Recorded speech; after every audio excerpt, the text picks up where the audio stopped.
Meus prezados irmãos, boa noite a todos. Nós vamos agora dar início à nossa reunião de estudos evangélicos dessa noite, elevando os nossos pensamentos em prece, em oração,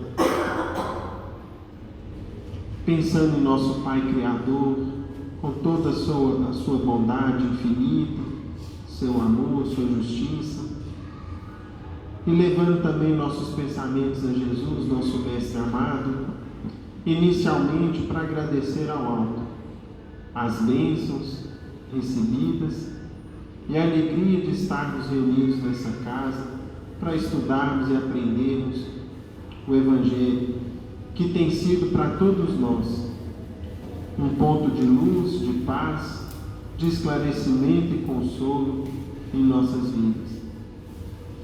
Rogamos ao Senhor, Mestre amado, nesse instante, que se faça presente conosco, que nossos irmãos maiores possam amparar a todos nós aqui presentes, encarnados e desencarnados, nos inspirando nas leituras e nos comentários da noite, bem como também, Mestre, ajudando-nos a todos a refletir, a sentir e a guardar nos nossos corações essas lições sublimes.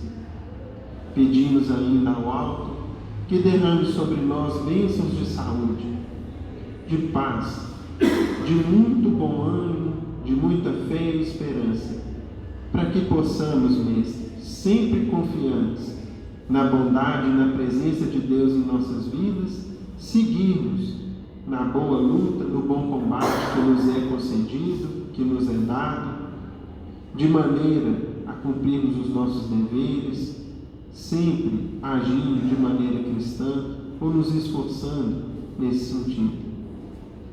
Ave Maria, cheia sois de graça, o Senhor é convosco. Bendita sois vós entre os anjos, bendito o fruto de vosso ventre, Jesus.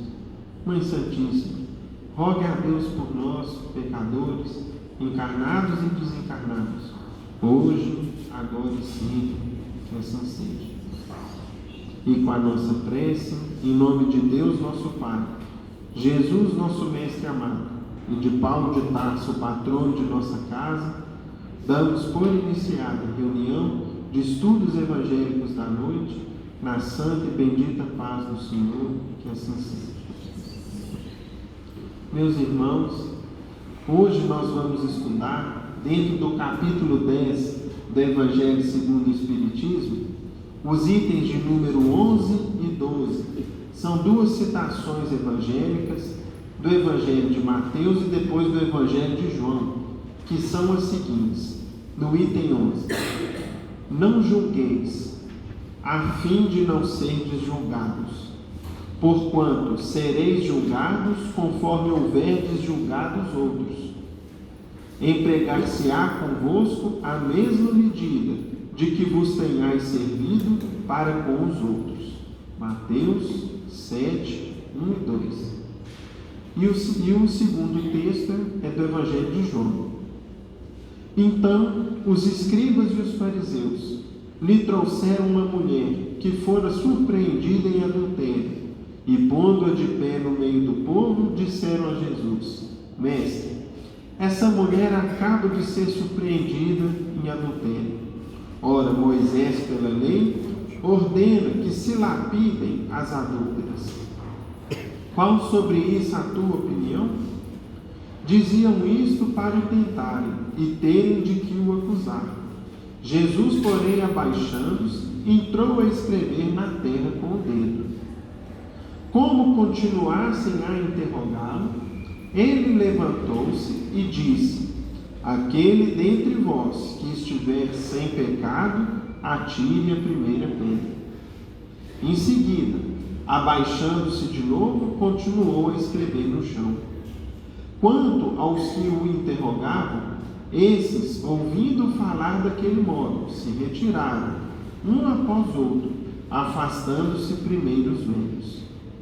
Ficando, pois, Jesus a sós com a mulher, colocada no meio da praça. Então, levantando-se, perguntou-lhe o Cristo: mulher, onde estão os que te acusaram? ninguém te condenou? Ela respondeu: Não, Senhor. Disse-lhe Jesus: Também eu não te condenarei. Vai-te e de futuro não tornes a pecar. João, capítulo 8, versículos 3 a 11. Passamos a palavra ao Sr. Evandro, que vai dar início nos comentários da noite.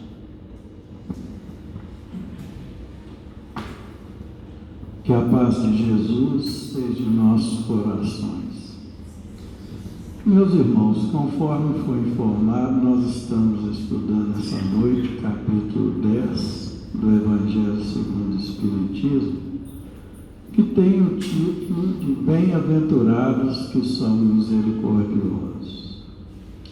E os nossos estudos se referem aos itens 10 e 11, que tem o subtítulo de Não julguei para não sermos julgados. Atire a primeira pedra aquele que estiver sem pecado.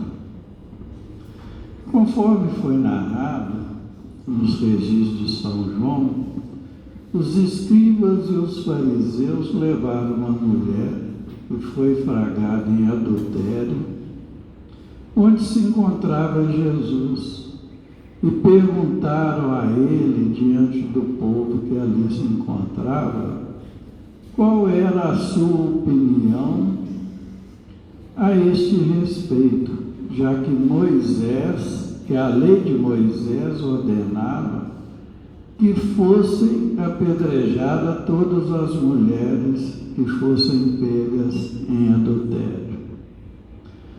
Como eles viviam perseguindo Jesus, e a intenção deles era pegar Jesus em contradição, porque se Jesus falasse que era a favor, ele estava indo contra a lei de amor que ele ensinava.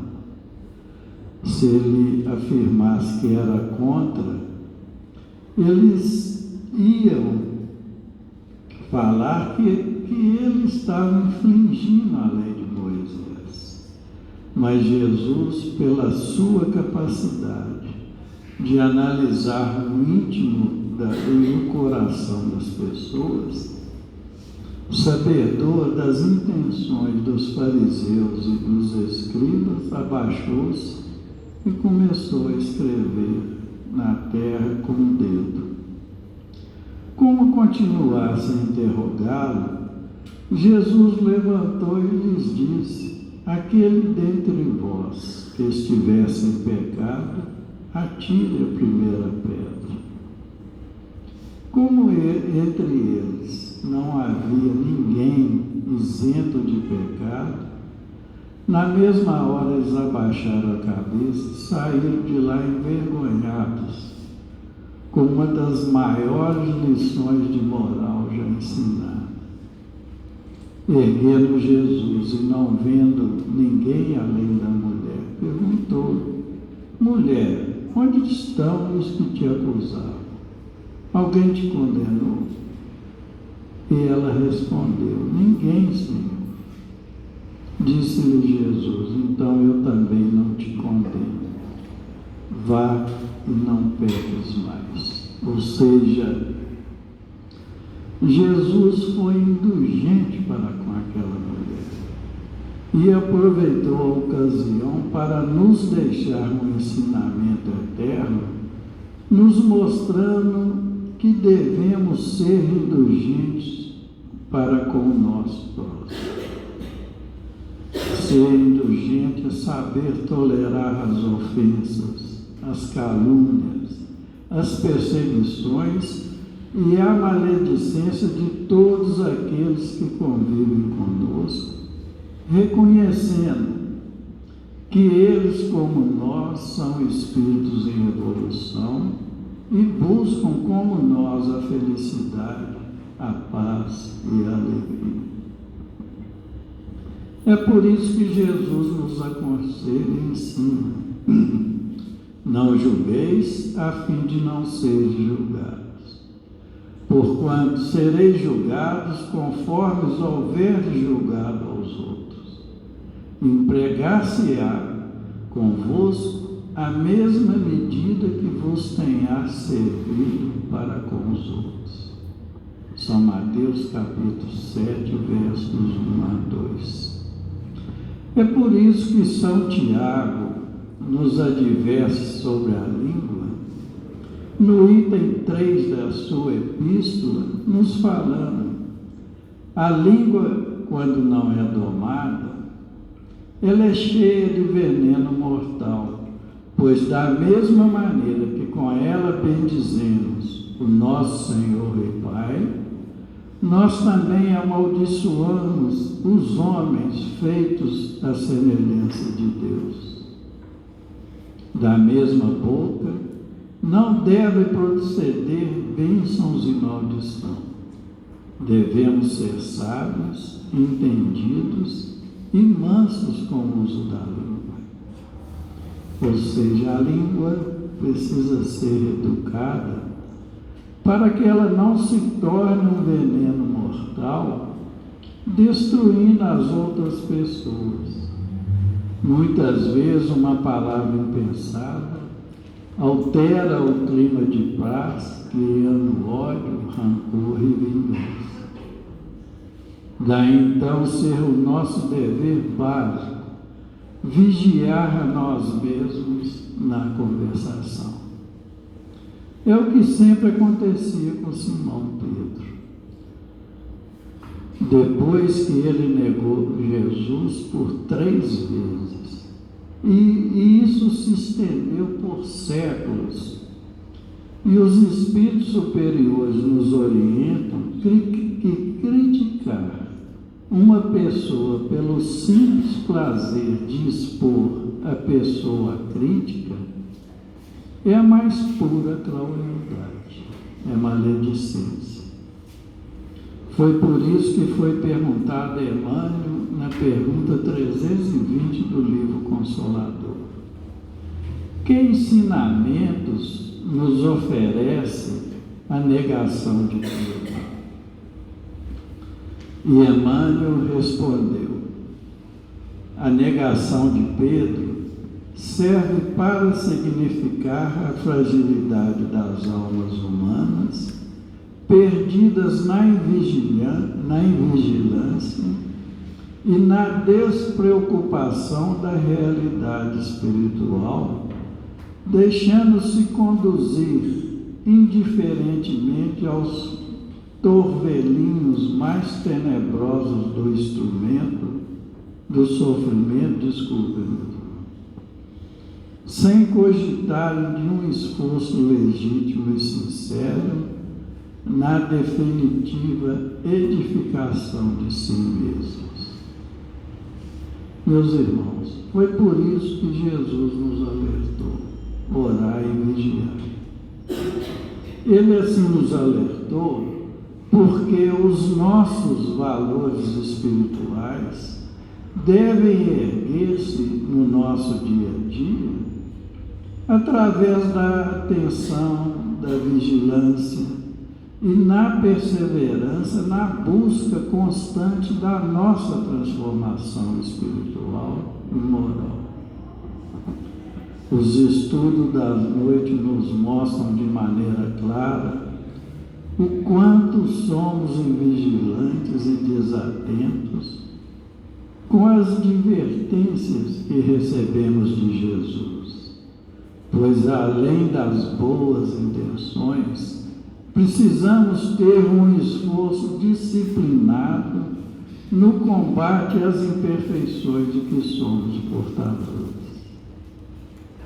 A vigilância deve ser permanente, a fim de evitarmos tropeços e quedas. Por isso devemos orar e vigiar, porque os nossos adversários estão por perto e eles vão nos cobrar. Para mostrar como exemplo as perseguições que Simão Pedro sofria, nós trouxemos uma página do livro Relatos da Vida que Irmão X tirou dos arquivos da espiritualidade e nos enviou através de Chico Xavier, nos contando como isso acontecia com frequência. Nos conta, irmão X, que tempos depois do regresso de Jesus às esferas superiores, transformara-se Pedro, o apóstolo, em Jerusalém, no esteio firme da causa evangélica. Todos os dias, o trabalho difícil.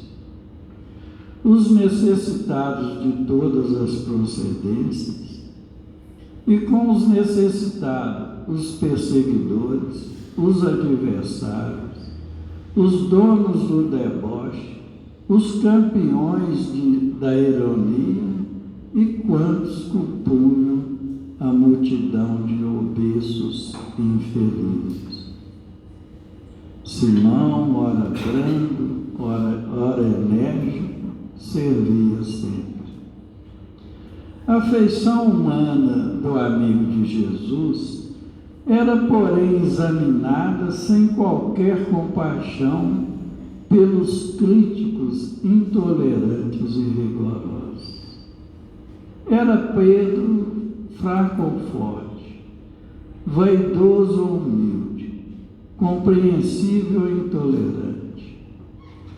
Nesse clima de diz que diz, achava-se Eliaquim, filho de Josias, à procura de ervilhas em pequeno mercado de verduras, quando se viu à frente de Natã, fariseu letrado e rico da cidade, que passou a interrogá-lo de maneira direta. Então você agora é um daqueles que seguem o Messias? Sim, confirmou Eliaquim.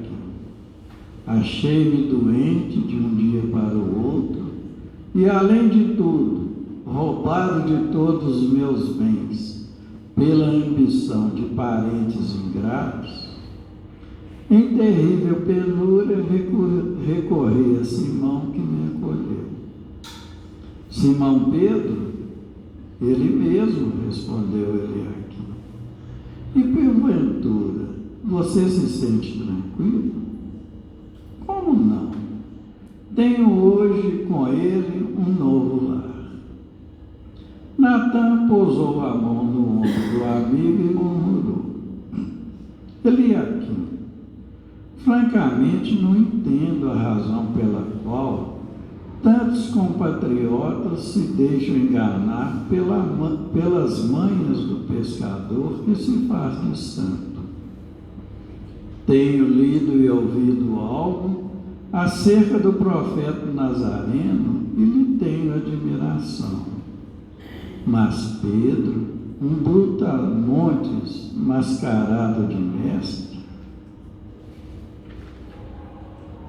descansei por várias semanas na Galileia, junto ao lago, em cujas bordas andou Jesus ensinando a nova doutrina. E em torno de Simão, apenas recolhia apontamentos difíceis. É um poço de prepotência e brutalidade na forma de um homem. Contam-se dele coisas incríveis. Não se trata unicamente da negação em que se fez conhecido por traidor do próprio Jesus, e a quem diz reverenciar. Dizem que ele foi um modelo completo de crueldade e ingratidão. Mau filho, mau amigo. Alguns companheiros que pude ouvir mais intimamente declaram-no viciado e vaidoso. Além de tudo isso, todos sabem em Jerusalém que Simão Pedro não tem cultura alguma. Arrasa com as nossas tradições e ensinamentos quando se expõe a falar em público. O homem abre a boca e o desastre aparece. Confunde Isaías com Jeremias, atribui a Davi palavras de Moisés. Israelitas distintos, recém-chegados da Grécia, que se puseram a escutá-lo por respeito a Jesus, retiraram-se daqui escandalizados, segundo me disseram. Que fazem vocês com um fanfarrão dessa ordem? Acaso não buscam saber se Simão possui moral bastante e educação suficiente para tratar de encargos de que ousadamente se ocupa? E por que Eliaquim emudecesse, respeitoso, Natã insistiu. Diga-me, por favor, qual é a sua própria opinião. Eliaquim fitou o poderoso fariseu demoradamente e, depois de alguns instantes de silêncio, respondeu sem alterar-se. Natã, é verdade que Simão é um homem rude, com muitos defeitos, apesar dos tesouros de amor e serviço que derrama no coração. Mas e você, meu amigo? Você que possui milhares de livros e estudou ao pé dos sábios de Jerusalém e de Alexandria. Você que conhece Roma e Atenas, talvez palmo a palmo. Você que é propriedade de fazendas e terras, casas e rebanhos. Você que pode ser virtuoso, provavelmente porque não tem nenhuma das nossas necessidades materiais. Que faz você, por amor a Deus, em auxílio ao próximo? Natã fixou o sorriso amarelo, deu de ombros, lançou a saliva na terra, ergueu a cabeça altiva e afastou-se, enquanto a pergunta ficou no ar. Meus irmãos, e aqui cabe uma reflexão.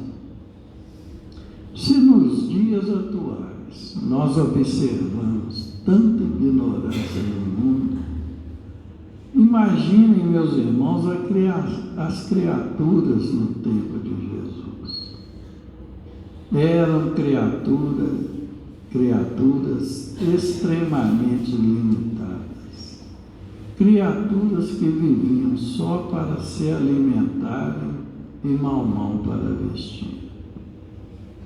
Então era normal a limitação de Simão Pedro. É importante lembrar que essa limitação de Simão Pedro era apenas material. Ele teve que baixar a sua radiação evolutiva até ter condições de reencarnar como Simão Pedro. Ele é um espírito de grande evolução, senão não teria sido escolhido pelo próprio Jesus.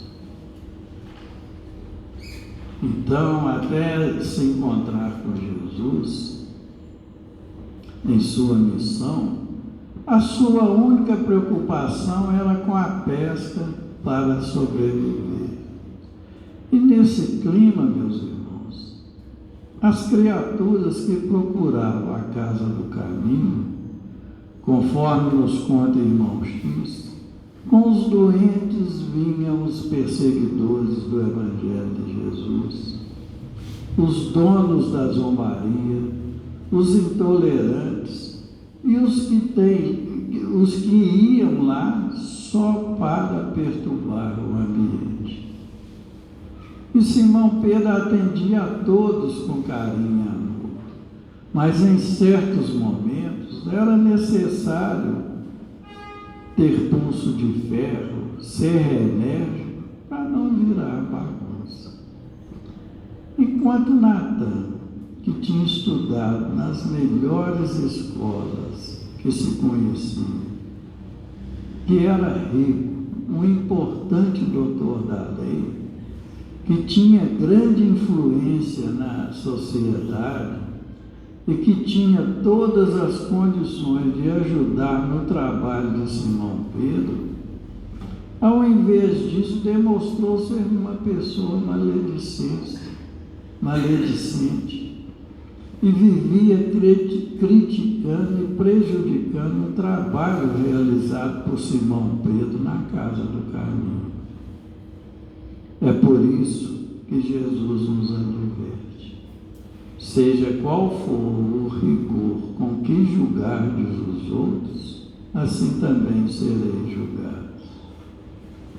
Então, se quisermos que faça parte de nossos pensamentos, de nossas palavras, de nossas ações, uma justiça perfeita, como a doutrina espírita tem nos ensinado, vejamos antes de censurar uma falta alheia, se também não somos passíveis de igual censura. Nós não podemos querer que todos sejamos iguais, que todos tenhamos a mesma evolução. A nossa capacidade de aprendizado são individuais, ou seja, nem todos possuem a mesma capacidade de aprendizado. Se o aprendizado é individual, uns vão aprender com mais facilidades que outros. Segundo Emmanuel, uma lição, a Terra deve ser considerada por todos nós como uma escola de fraternidade para aperfeiçoamento e a regeneração dos nossos espíritos. Assim sendo, todos caminhamos pela mesma estrada e lutamos com as mesmas dificuldades. E nos pede que, ao invés de ficarmos apontando os defeitos alheios, por que não lutar contra os nossos próprios defeitos?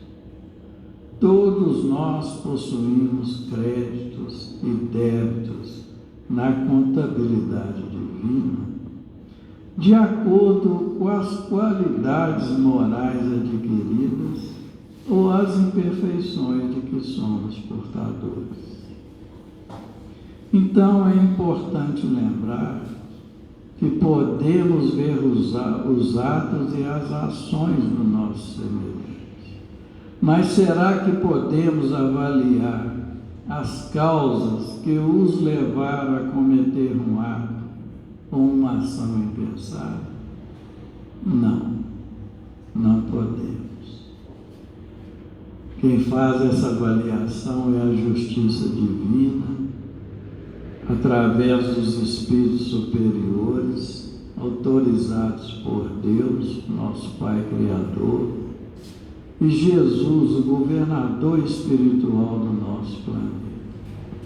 É por isso que devemos deixar que a compaixão, a indulgência nos inspire os pensamentos, pois é espalhando alegrias e semeando esperança, esclarecendo e ensinando, amparando e irradiando a nossa luz onde estivermos, que seremos úteis na sociedade que vivemos e seremos bem vistos aos olhos de Deus.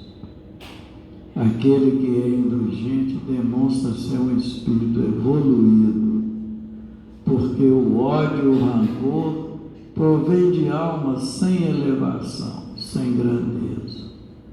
Que Jesus nos abençoe e nos ampare a todos. Passando a palavra ao Lucas. Meus caros irmãos, boa noite a todos. Nós vamos começar o nosso estudo de hoje trazendo aqui para nós, meus irmãos, uma reportagem que hoje em dia a gente vive no meio de muitas informações, né? A gente tem uma abundância, às vezes, de notícias, de informações na internet, faladas, escritas, televisivas, enfim. E de vez em quando surge especialmente uma notícia boa, a gente deve tentar se recordar dela e partilhar e dividir. É como nós vamos começar hoje. Vejam que interessante, outro dia eu recebi por e-mail a seguinte notícia: já fez seu devocional hoje? E aí começa, esse é o título da reportagem, muito breve. Começa dizendo assim: não é só seu influenciador favorito que acorda e vai ler a Bíblia. Aparentemente, boa parte dos jovens da geração Z está recorrendo ao livro mais famoso do mundo como fonte de verdade e esclarecimento. Geração Z, meus irmãos, eu fiz uma pesquisa rápida porque às vezes a gente ouve falar, mas não se situa corretamente, né? São os nascidos, isso aí deve ser um consenso na sociologia, entre 1990 e 2010, mais ou menos, tá? Então são os jovens de 14 a 34 anos, hoje em dia, né? Bom, então boa parte está recorrendo à Bíblia, ao livro mais famoso do mundo, como fonte de verdade e esclarecimento. Vamos ver. Enquanto a venda de livros impressos aumentou apenas 1% neste ano, a venda de Bíblias teve um salto anual de 22%. Vejam que interessante. Nos Estados Unidos, a venda de Bíblias vai ultrapassar a casa dos 15 milhões em 2024, confirmando uma forte alta em relação aos pouco mais de 9 milhões de 5 anos atrás. Sabe o que é mais interessante? Quase metade da Gen Z, dessa geração dos jovens atuais, disse que a Bíblia mudou sua vida significativamente. Aí vem as estatísticas. 49% dos jovens de 18 a 21 anos se sentiram transformados depois de ler. Não é pouco, hein, gente? 49% se sentiram transformados. Entre os que possuem de 22 a 26 anos, 52% também reportaram sentimento de mudança. O impacto é tão real que a HarperCollins, uma das maiores editoras do mundo, usou um trecho de seu relatório ao mercado e investidores para enaltecer a forte participação bíblica nos resultados da editora. A partir desse ponto de partida, desse ponto inicial, a gente observa, meus irmãos, como que o mundo vai dando seus primeiros sinais de renovação e de transformação. Em meio ao sofrimento, nós já estudamos aqui em algumas oportunidades sobre o que seria o apocalipse previsto. Não é o cataclismo final do mundo físico, é um velho mundo moral que acaba e um novo mundo de princípios, de valores, de conduta que surge. É o que está acontecendo. Novas condutas, novos princípios, novos valores, e em meio a isso, de repente, surge uma estatística dessa.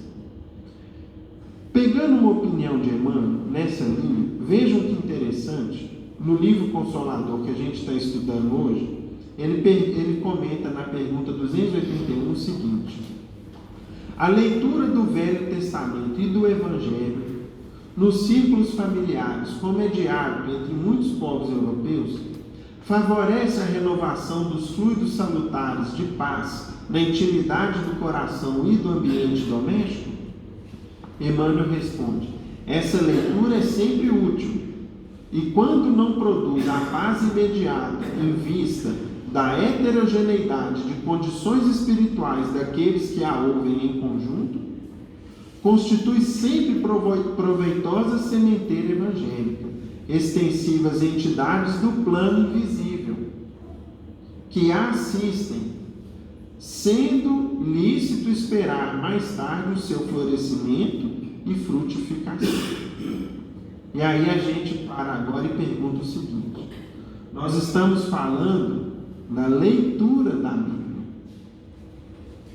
e a sua compreensão. E se além de lermos, escutarmos um trecho ou outro, nós conseguimos aprofundar na compreensão, no entendimento. Esse trecho do nosso estudo de hoje, meus irmãos, é especificamente interessante. Por quê? Porque embora eles sejam dois trechos do Novo Testamento, do Evangelho de Mateus e do Evangelho de João, ele menciona o Velho Testamento. E aí então a gente para e pensa o seguinte: se a leitura já está produzindo esses efeitos salutares, quanto mais a compreensão ou o foco adequado naquilo que vai mais nos ensinar, vai mais nos esclarecer ou consolar, ou termos a devida e correta interpretação do que estamos lendo. E é aí que nós vamos agora entender por que nós estamos destacando isso logo no início. Vejamos no trecho de hoje, que é uma citação do Evangelho de João, no capítulo 8 dele, o seguinte: então, os escribas e os fariseus, primeiro ponto de partida, os judeus que abordaram Jesus não eram judeus da massa popular propriamente dita. Se eram escribas e fariseus, eles eram o quê? Conhecedores dos textos sagrados deles. Não ignoravam o que constava, por exemplo, do legado de Moisés. Os escribas e os fariseus lhe trouxeram uma mulher que fora surpreendida em adultério. E, pondo-a de pé no meio do povo, disseram a Jesus: Mestre, essa mulher acaba de ser surpreendida em adultério. Ora, Moisés, pela lei, ordena que se lapidem as adúlteras. Qual sobre isso a tua opinião? E aí, meus irmãos, é interessante a gente pegar, em ocasiões como essa, a gente tentar aprofundar a análise bíblica. Se muita gente está lendo a Bíblia e está se sentindo bem, qual que é o próximo passo dessas pessoas que estão lendo e tomando conhecimento da Bíblia? A inferência não é difícil. Elas vão começar a nos procurar para quê? Para entender o que está escrito, para compreender corretamente. E, portanto, a gente precisa se aprofundar no conhecimento. Se aqui no texto de João menciona que Moisés, na lei, falava sobre o apedrejamento, sobre a pena de morte, as mulheres nessa posição, onde será que está? Será que de fato existe isso na Bíblia? E aí nós vamos entender, e logo depois nós vamos ver um comentário de Emmanuel sobre o Velho Testamento, que nós não podemos nos esquecer. Vamos lá. Indo para o Velho Testamento, em busca dessa alegação dos escribas e dos fariseus, nós vamos então achar em um dos livros de Moisés, que é o Levítico, em seu capítulo 20, versículo 10: também o homem que adulterar com a mulher de outro, havendo adulterado com a mulher do seu próximo, certamente morrerá o adúltero e a adúltera. Primeiro ponto aqui.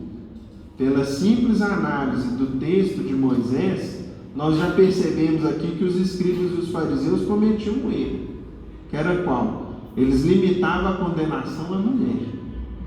Se esqueceram daquele que a levou à queda moral, que a lei previa também a sua condenação. E mais, se a gente segue a procura, nós vamos encontrar lá em Deuteronômio, no capítulo 22, versículo 24, como que seria executada essa pena. Então, trareis ambos à porta daquela cidade e os apedrejareis com pedras, até que morram. Pois bem, meus irmãos, aí a gente para e pergunta: imagine se esses jovens, adultos, aqueles que buscam a leitura da Bíblia, se deparam com passagens como essa no Velho Testamento? Qual que é a interpretação que deriva daí? Será que isso aqui deveria ser executado ou seguido à risca? Nós claramente percebemos que não. Nós iremos, a partir de uma queda de um ou outro irmão ou irmã nossa em sociedade, tirar a vida? Não é à toa que Emmanuel, quando consultado a respeito do Velho Testamento, nos disse o seguinte, também no livro Consolador, que ele possui expressões altamente simbólicas, poucas vezes acessíveis ao raciocínio comum. Então Emmanuel faz a primeira ressalva, que é a seguinte: atenção e cuidado com o Velho Testamento. Vocês se depararão com passagens muito simbólicas. Qual que é um exemplo claro que a gente tem desse simbolismo que a doutrina espírita nos explica com clareza? A passagem de Adão e Eva. Uma ocasião a gente volta a explicar, nós já explicamos aqui algumas vezes, tá? Aqueles que porventura quiserem se aprofundar nisso, podem nos procurar depois que a gente passa a fonte de pesquisa. Pois bem, além dessa ressalva de Emmanuel, não sei se os irmãos já pararam para perceber o seguinte: qual que é exatamente o primeiro capítulo do Evangelho segundo o Espiritismo? Não vim destruir a lei. No qual, meus irmãos, Kardec, com toda a sua sabedoria, inspirado pelos espíritos superiores e dirigido por eles, deixa claro para nós que o legado contido no Velho Testamento se separa em duas grandes partes. A sua parte divina, contida nos 10 mandamentos, e o restante das normas e regulamentos deixados por Moisés, que eram de caráter essencialmente transitório. Se aplicariam somente naquele período àquele povo semi-bárbaro, que começava a se acostumar à vida em sociedade, depois de anos e anos, séculos, numa vida passada na escravidão do Egito. Eram regulamentos aos quais o grande legislador israelita imprimiu um caráter divino, mas que na verdade assim o fez para impor respeito e legitimidade àquelas normas, mas elas eram de caráter transitório, provisório, e portanto rapidamente seriam superadas. E quem foi o grande reformador dessa parte transitória do legado de Moisés? Jesus. Quando, por exemplo, trazido à sua presença uma mulher que, segundo os regulamentos transitórios de Moisés, deveria ser morta em público, virou-se para o povo e falou: atire a primeira pedra aquele que estiver sem pecados. Se algum de vocês for puro, não tiver nunca errado, não tiver pecados, não tiver uma consciência que acusa algum erro, você teria o direito de atirar a pedra. E foi então, meus irmãos, que, serenando aquela agitação popular, as pessoas se ensimesmaram, começaram a refletir sua própria conduta, viram o quanto são portadoras de falhas, de quedas, de enganos, de erros ao longo da vida, porque assim é a nossa passagem pela terra por enquanto. A nossa conduta ainda erra, tem hora que a gente é invigilante, tem hora que a gente é leviano, tem hora que a gente deixa de fazer o que precisava ser feito, a gente sabe o que é o certo e ainda faz o errado. Então o que o Cristo fez foi falar o seguinte: não se esqueçam de suas próprias intervenções. Quem aqui nunca errou? Quem aqui nunca caiu? E foi então que a praça esvaziou completamente, e aí veio a grande lição do Cristo que nós precisamos compreender com mais profundidade. É o que nós vamos fazer na segunda parte agora do nosso estudo. Jesus, diante daquela mulher, sozinho, só ele e ela, virou para ela e disse: mulher, onde estão os que te condenaram?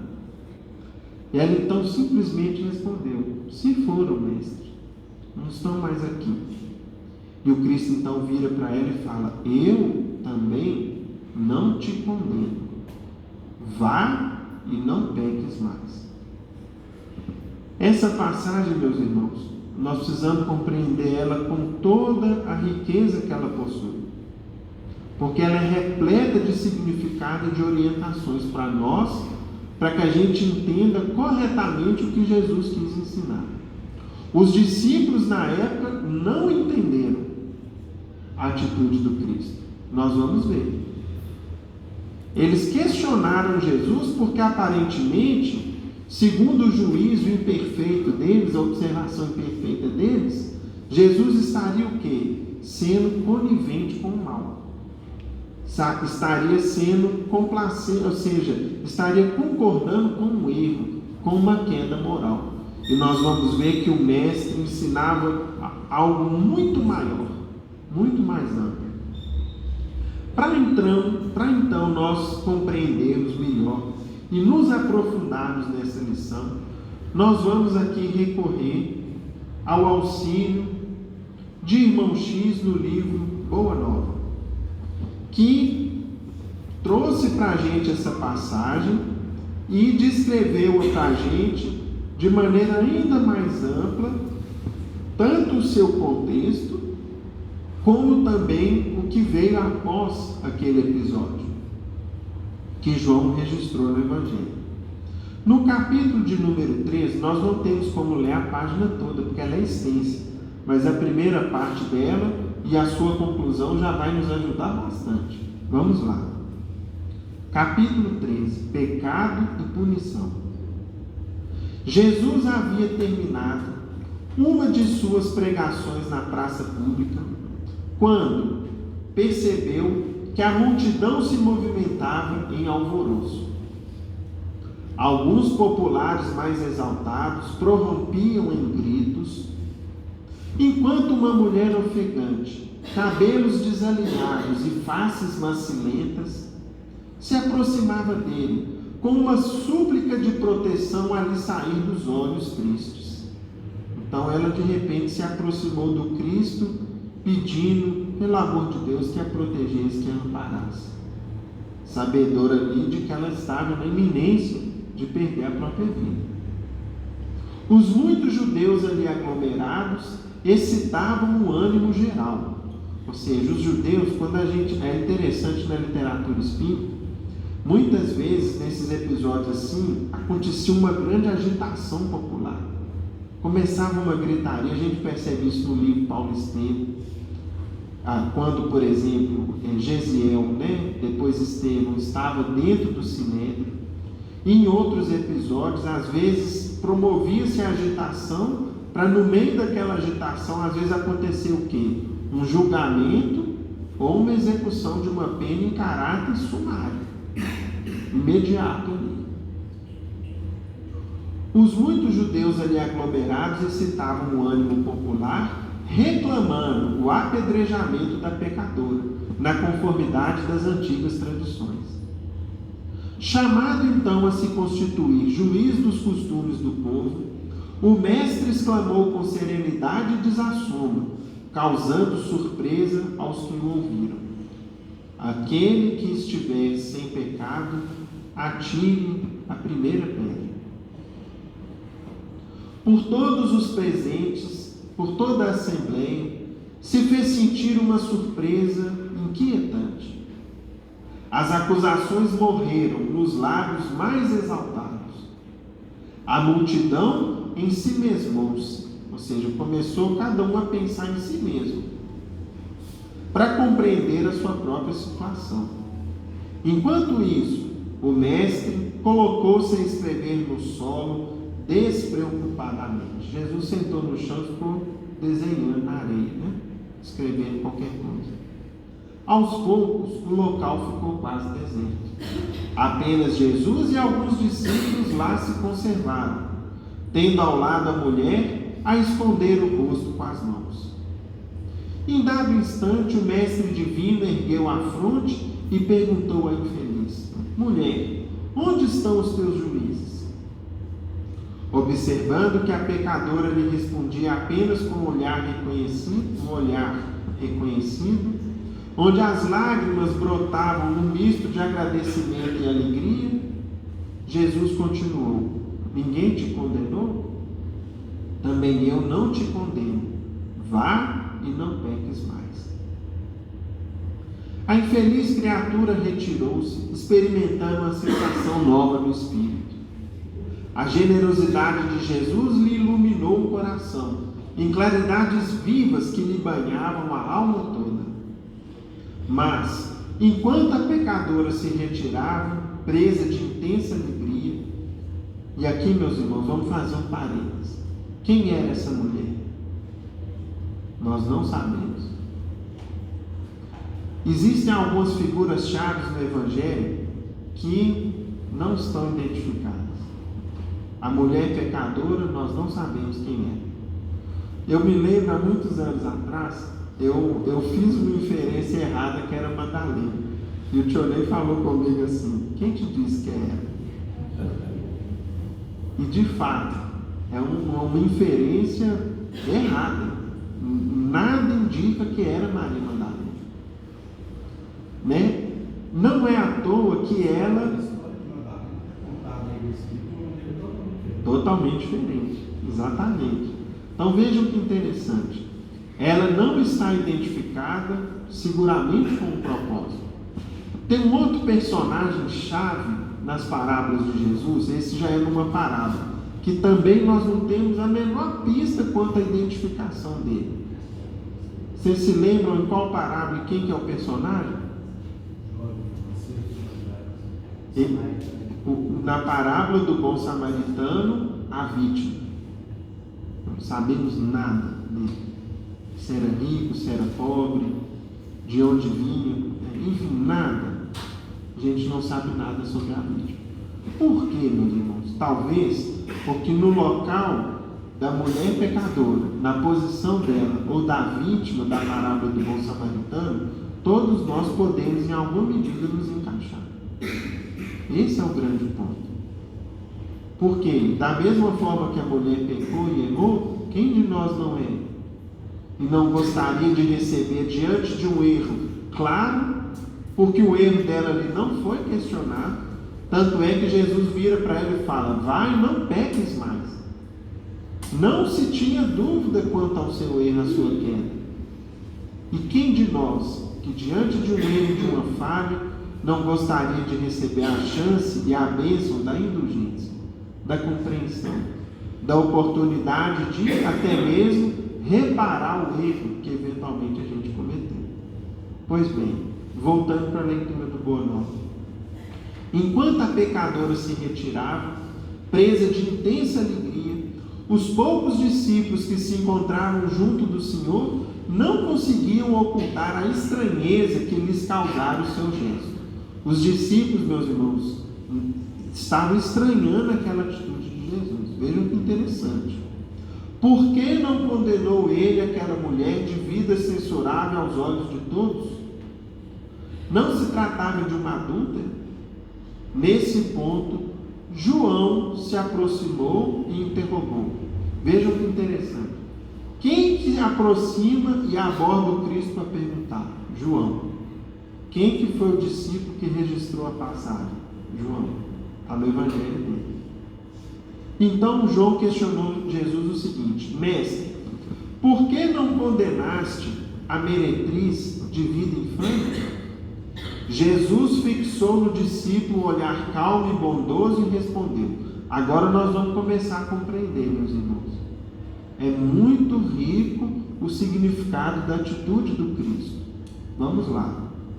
Jesus retornou para João o seguinte: quais as razões que aduzes em favor dessa condenação? Ou seja, quais os motivos para condená-la? Você sabe o motivo por que essa pobre mulher se prostituiu? Você terá sofrido alguma vez a dureza das vicissitudes, dos problemas, dos sofrimentos que ela atravessou em sua vida? Ignoras o vulto das necessidades e das tentações que a fizeram sucumbir no meio do caminho. Não sabes, João, quantas vezes tem sido ela objeto do escárnio, ou seja, do desdém, do desprezo, dos pais, dos filhos e dos irmãos das mulheres mais felizes. Não seria justo agravar-lhe os padecimentos infernais da consciência pesarosa e sem rumo. O que o Cristo começa a mostrar aqui? Primeiro, nós não sabemos as circunstâncias pelas quais determinada criatura comete um erro. Nós não sabemos, meus irmãos, quais os problemas que ela enfrentou, quais dificuldades, quais tentações ela venceu, quantos obstáculos ela tentou superar e não conseguiu. Nós não sabemos quando a gente observa uma determinada criatura, irmão nosso, ou às vezes nós mesmos, quando cai em algum erro. Primeiro ponto. Segundo que o Cristo fala, nós nunca devemos ignorar que quem erra já traz consigo, dentro de si mesmo, um tribunal que pesa, chamado consciência. É a voz de Deus dentro de nós. Quem comete um erro, quem se engana, quem faz o mal, quem é instrumento do mal na vida de alguém, já traz consigo uma consciência que muitas vezes lhe cobra intensivamente os efeitos do erro cometido. Foi o que o Cristo falou também. Só que aí João retrucou o seguinte: entretanto, exclamou João, defendendo os princípios da lei antiga, ela pecou e fez jus à punição. Não está escrito que os homens pagarão ceitil por ceitil os seus próprios erros? O mestre sorriu sem se perturbar e esclareceu. Vejam só, Jesus continua dizendo: ninguém pode contestar que ela tenha pecado. Quem estará irrepreensível na face da terra? Quem que nunca errou? Há sacerdotes da lei, magistrados e filósofos, que prostituíram suas almas por mais baixo preço. Contudo, ainda não lhes vi os acusadores. A hipocrisia costuma campear impune enquanto se atiram pedras ao sofrimento. Em seguida, vejam o que Jesus disse, meus irmãos. João, o mundo está cheio de túmulos caiados. Deus, porém, é o Pai de bondade infinita, que aguarda os filhos pródigos em sua casa. Poder-se-ia desejar para pecador humilde sofrimento maior do que aquele a que ela própria se condenou por tempo indeterminado? Quantas vezes lhe tem faltado o pão à boca faminta ou a manifestação de um carinho sincero à alma angustiada? Raras dores do mundo serão idênticas às agonias de suas noites silenciosas e tristes. Esse o seu doloroso inferno, sua aflitiva condenação. Ou seja, ela já está padecendo os efeitos de sua queda. Nós vamos agravar o sofrimento dela? Ou podemos esclarecê-la, ampará-la, instruí-la, acolhê-la? É que, em todos os planos da vida, o Instituto da Justiça Divina funciona naturalmente com seus princípios de compensação. A justiça divina, meus irmãos, ela é infalível, onipresente. Sempre vai cobrar de nós os efeitos das nossas quedas, das nossas falhas. E, portanto, aquele que peca, aquele que erra, já está passando por padecimentos que às vezes a gente não imagina. E Jesus continuou dizendo: cada ser, vejam que maravilha, cada ser traz consigo a fagulha sagrada do Criador, a chama de Deus, o DNA divino, e constrói dentro de si o santuário de sua presença ou a muralha da negação. Mas só a luz e o bem são eternos, e um dia todos os redutos do mal cairão, para que Deus resplandeça no espírito de seus filhos. O mal é de essência provisória e precária, vai acabar. O bem sempre vai prevalecer. Não é para ensinar outra coisa que está escrito na lei: vós sois deuses. E mais adiante continua Jesus: examinada a situação por esse prisma, temos de reconhecer no mundo uma grande escola de correção, onde todas as criaturas se educam, se reabilitam da traição aos seus próprios deveres. A terra, portanto, pode ser tida como um grande hospital. Vejam aqui, meus irmãos, agora esse conceito do Cristo, onde o pecado, o erro, é a doença de todos. O Evangelho, no entanto, traz ao homem enfermo um remédio eficaz, para que todas as estradas se transformem em suave caminho de redenção. E aí Jesus agora vai começar a concluir. É por isso que não condeno o pecador, para afastar o pecado. Em todas as situações, prefiro acreditar sempre no bem. Está aqui, meus irmãos, o grande ponto, a grande lição. Jesus, ao falar com aquela mulher, vai e não peques mais, não deixou de mostrar que ela estava errada. Agora, o mestre, como representante de Deus, de sua justiça, mas de seu amor e de sua misericórdia infinitas, jamais poderia condená-la, porque nem o Pai condena. Deus quer o quê? Que a gente reerga.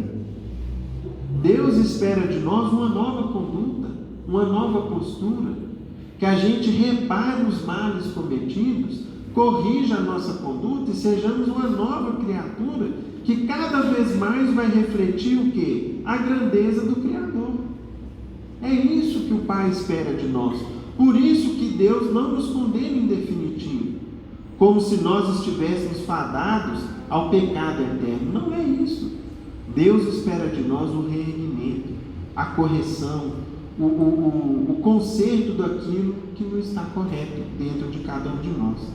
E aí Jesus fala assim com João: quando observares, João, os seres mais tristes e miseráveis, arrastando-se numa noite cheia de sombra e de desolação, lembra-te de uma semente grosseira que encerra um germe divino, e que um dia se levará do seio escuro da terra para o beijo de luz do sol.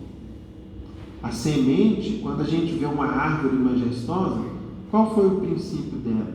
Uma semente minúscula, que às vezes estava onde? Mergulhada no fundo da terra escura, e um dia brotou para a majestade que representa uma árvore frondosa, por exemplo, que traz sombra, traz vida, traz frutos, que vicejam aí à nossa volta, como essas árvores que a gente tem aqui em torno da fraternidade, que são admiráveis pelo seu porte e pela sua beleza, Então, da mesma forma que a semente minúscula, mergulhada no escuro da terra, um dia se ergue como um vegetal portentoso, cada um de nós traz consigo o germe divino, que um dia vai se engrandecer na direção de Deus. Terminada a explicação de Jesus, o filho de Zebedeu, deixando transparecer na luz do olhar a sua profunda admiração, pôs-se a meditar nos ensinamentos recebidos. Foi então nessa hora que vocês imaginem estar na presença de Jesus e receber essas explicações dele, Meu Deus, que maravilha! Nunca tinha pensado nisso. Muitos deles, achavam ali a execução irrefletida da lei antiga, da tradição antiga, sem se aperceberem que Deus, acima de justiça, é amor e misericórdia. E, portanto, numa explicação como aquela, João e os discípulos se maravilharam. Concluindo agora, meus irmãos, dentro dessa página, desde que esses ensinos foram dados, novas ideias de fraternidade povoaram o mundo, com respeito aos desviados, aos criminosos e aos inimigos, atingindo a própria organização política dos estados. O Império Romano vulgarizara os mais nefandos processos de vingança ou perseguição. Escravos ignorantes eram alimento das feras, nos divertimentos públicos, pelas faltas mais insignificantes nas casas dos patrícios. Só de uma vez, 30.000 desses escravos, a quem se negava qualquer bem do espírito, foram crucificados numa festa, próximo aos soberbos aquedutos da Via Ápia. Os açoites humilhantes eram castigo suave. Entretanto, desde a tarde em que Jesus se encontrou com a pecadora em frente da multidão, um pensamento novo entrou a dominar aos poucos o espírito do mundo. A substância evangélica do ensino inesquecível penetrou o aparelho judiciário de todos os tempos, de todos os povos. A sociedade começou a compreender suas obrigações e procurou segregar o criminoso como se isola um doente, buscando auxiliar-lhe a reforma definitiva por todos os meios ao seu alcance. Os menores delinquentes foram amparados pelas numerosas escolas de correção. Todo o sistema da justiça humana evoluiu para os princípios da magnanimidade e os juízes modernos, lavrando suas sentenças sem nunca haverem manuseado o Novo Testamento, talvez ignorem que procedem assim por ter sido Jesus o grande reformador da criminologia. Que Jesus nos ampare e nos abençoe a todos. Nós pedimos agora, meus irmãos, ao Johnny que nos faça a prece de encerramento. Pai nosso que estás nos céus, santificado seja o vosso santo nome. Venha a nós o vosso reino, seja feita a vossa vontade, aqui na terra como em todo o universo. O pão nosso de cada dia nos dai hoje. Perdoai as nossas ofensas, assim como perdoamos aqueles que nos têm ofendido. Não nos deixeis cair em novas faltas. Livrai-nos do mal. Pois que vosso, Senhor, são o reino, o poder, a majestade, a glória, para todos sempre. E assim seja. E com a prece recitada, em nome de Deus, nosso Pai, Jesus, nosso bom e amado Mestre, e de Paulo de Tarso, patrono de nossa casa, agradecemos ao alto e damos por encerrada a reunião de estudos evangélicos da noite, na santa paz do Senhor, que assim seja.